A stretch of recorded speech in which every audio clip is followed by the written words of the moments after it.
kuri dekoderi Azam TV wasanga amasheni arenga 140. Igurire dekoderi Azam TV hamwe na antene yayo y'igisahani ku mafaranga 25,000 yonyine.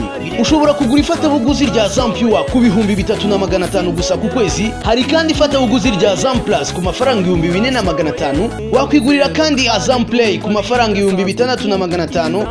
Tuafitiye kandi full bouquet ku mafaranga 9,500.